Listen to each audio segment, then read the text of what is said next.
The morning of February 24th, 2023, began like any other in the quiet neighborhood of Herndon in Virginia.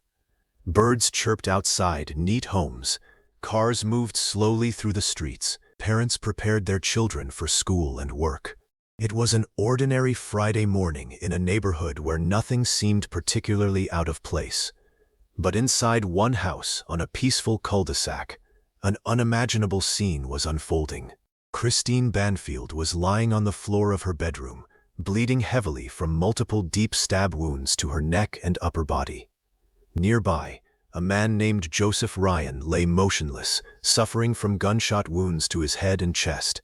Somewhere inside the house was Christine's 4-year-old daughter, completely unaware of the horror that had erupted around her. The person who called 911 was the family's au pair, Juliana Perez Magalhães, a young Brazilian woman living with the Banfield family.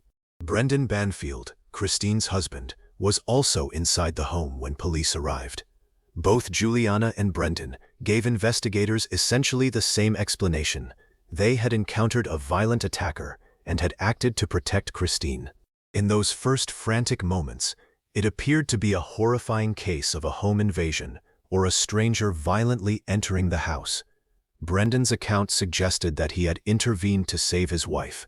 Juliana's presence and her 911 call seemed to support the idea that something terrible had happened unexpectedly.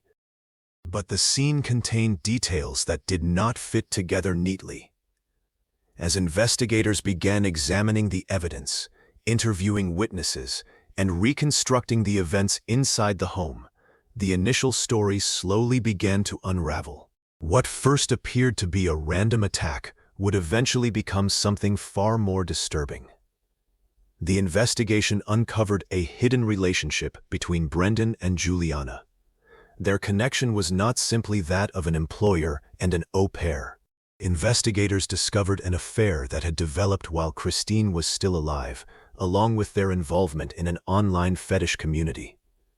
As detectives dug deeper, the circumstances surrounding Joseph Ryan's presence in the house became increasingly important.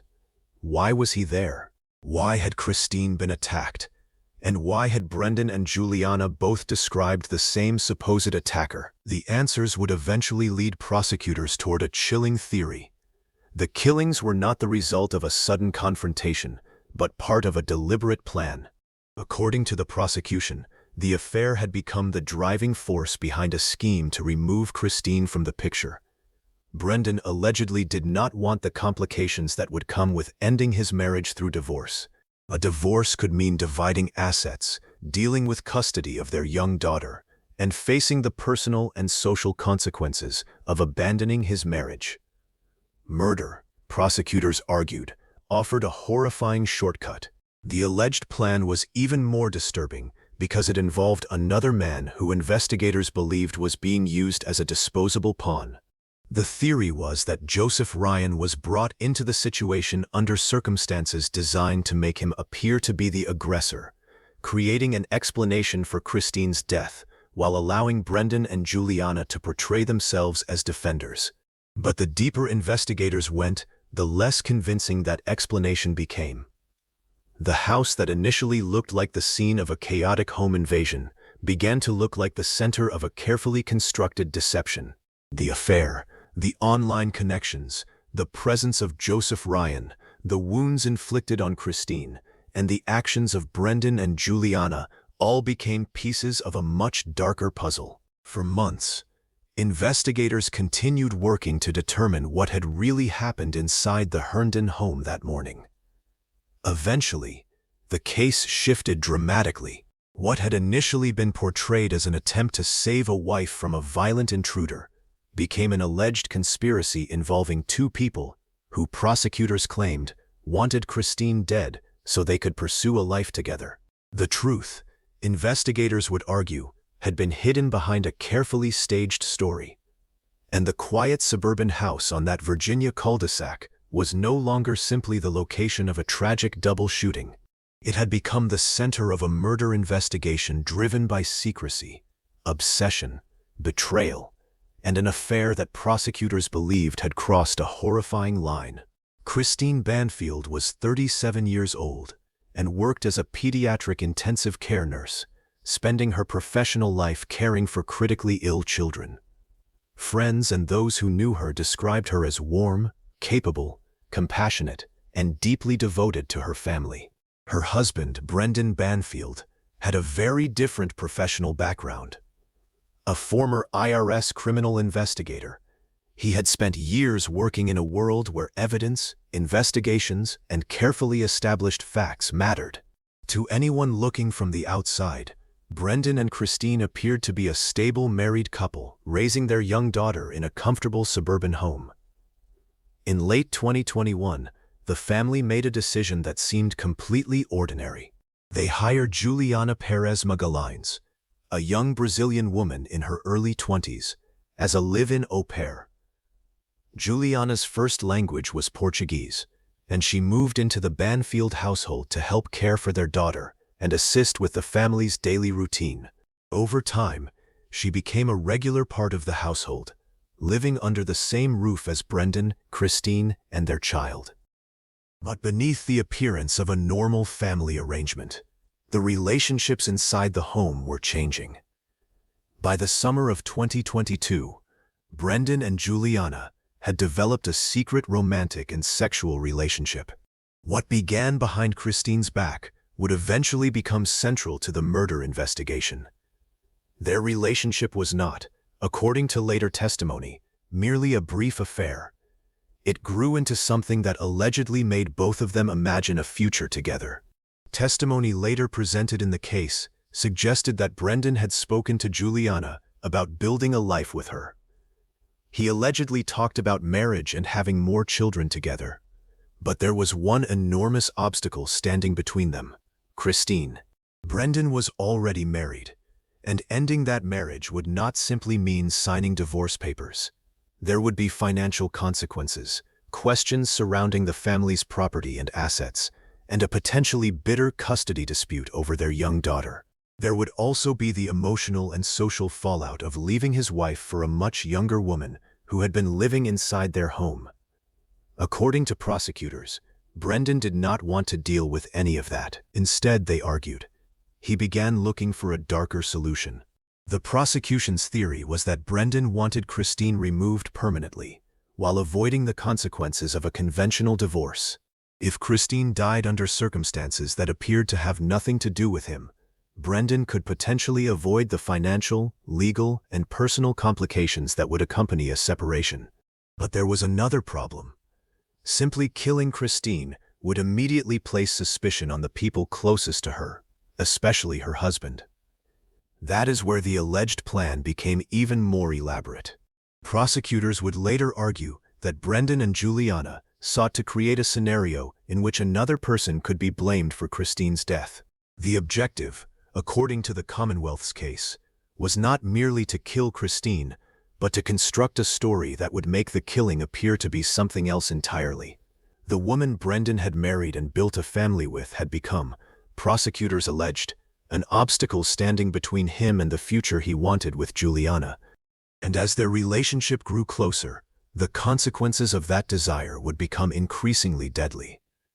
They needed someone who could be placed at the center of the violence, someone who could ultimately be blamed for what happened inside the house. According to the prosecution's theory, they found that person through FetLife, a website used by people interested in BDSM, fetish communities, and roleplay. Investigators later alleged that Brendan and Juliana used Christine's laptop to create the appearance that the online activity was coming from Christine herself. They allegedly created a false profile in her name and began communicating with men who might be willing to participate in a highly dangerous type of roleplay known as consensual non-consent. The scenario involved pretending that a sexual encounter was occurring against someone's will, with elements such as restraints, simulated force, and weapons. One of the men who responded was 39-year-old Joseph Ryan. According to the prosecution's account, Ryan believed he was responding to Christine and had no idea that the online identity he was communicating with was allegedly being manipulated by Brendan and Juliana. He agreed to come to the Banfield residence on the morning of February 24, 2023, when he was led to believe Christine would be available for the encounter. He was reportedly instructed to bring a knife. That detail would later become one of the most disturbing elements of the prosecution's case. The plan depended on Ryan believing he was walking into a consensual role-playing encounter. Instead, prosecutors argued, he was unknowingly being drawn into a carefully constructed trap. On the morning of February 24th, Juliana was inside the Banfield home. Brendan, meanwhile, was not initially in the house. Prosecutors later alleged that he waited nearby, reportedly at a McDonald's, ready to return when Ryan arrived. When Ryan entered the home and went into the bedroom, the situation quickly changed. Juliana contacted Brendan, and he returned to the house. The two then went upstairs, where the confrontation unfolded in a matter of moments. According to the prosecution's version of events, Brendan shot Ryan, striking him in the head and chest. Juliana also fired a shot that struck Ryan. The man who had arrived believing he was participating in a private encounter was suddenly fighting for his life. Then the violence turned toward Christine. Prosecutors alleged that Brendan used the knife Ryan had been instructed to bring and stabbed Christine repeatedly in the neck and upper body. The woman who had unknowingly become the target of the alleged scheme was left gravely wounded inside her own bedroom. During the chaos, the daughter was moved to the basement. Investigators would later have to reconstruct not only the sequence of violence, but also what the young girl may have experienced during those terrifying moments. Once the killings had taken place, the alleged plan required another crucial step, making the scene tell a different story. Brendan and Juliana attempted to make the house appear as though an unexpected home invasion had occurred. The explanation was simple on the surface. A stranger had entered the residence, attacked Christine, and was then confronted by Brendan and Juliana, who had acted to protect her. It was a story that could potentially explain almost everything investigators would find. An unfamiliar man inside the home, a knife, gunshots, and Christine's severe injuries. But there was one problem. The stranger was not supposed to be there by coincidence. Joseph Ryan had been deliberately drawn to the house through a fake online identity. He had allegedly been selected because his presence could provide the perfect explanation for the violence. A stranger who appeared to have attacked Christine first. If the story worked, Ryan would become the apparent perpetrator. Christine would be portrayed as his victim, and Brendan and Juliana would appear to be the two people who had stopped him. But what initially looked like a chaotic home invasion would eventually come under intense scrutiny. Detectives began questioning why Ryan had been inside the home, how he had come there, and what connection he had to Christine. Those questions would ultimately lead investigators back to the online communications, the secret relationship between Brendan and Juliana, and the alleged plan that prosecutors said had been designed to make an innocent-looking husband appear to be a hero rather than a killer. Police arrived at the Banfield home to a scene of blood, bodies, and two people claiming they had acted in self-defense. In the first hours of the investigation, Brendan Banfield presented himself as a husband who had walked into an unimaginable nightmare and done whatever he could to protect his wife.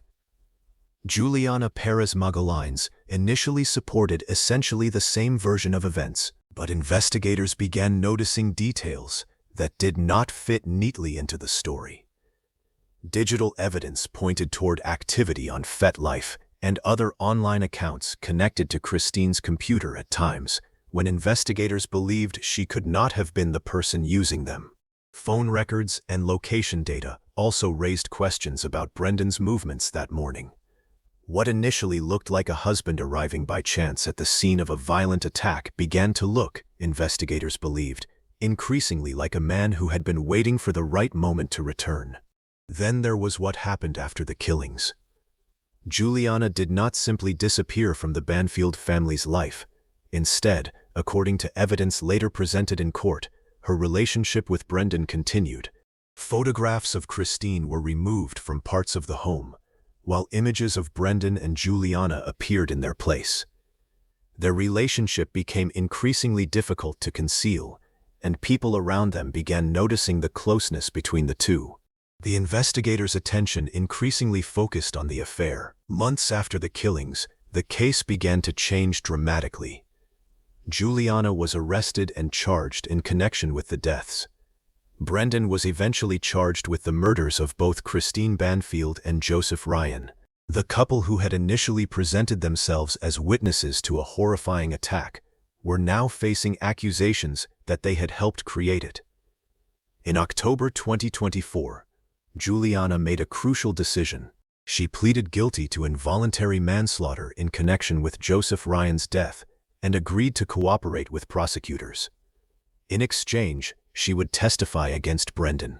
The agreement gave her the possibility of avoiding a much harsher punishment, and prosecutors later recommended a sentence that could have effectively amounted to time served. But the judge ultimately rejected that recommendation. Juliana's testimony would become one of the most important pieces of the prosecution's case against Brendan. When Brendan Banfield's trial began in Fairfax County Circuit Court in early 2026, prosecutors presented the jury with a story dramatically different from the one Brendan had told police 3 years earlier. They argued that this had never been a random home invasion. Instead, it was an elaborate scheme built around Brendan's affair with Juliana and his desire to eliminate the woman standing between them. Juliana took the witness stand and described the relationship in detail.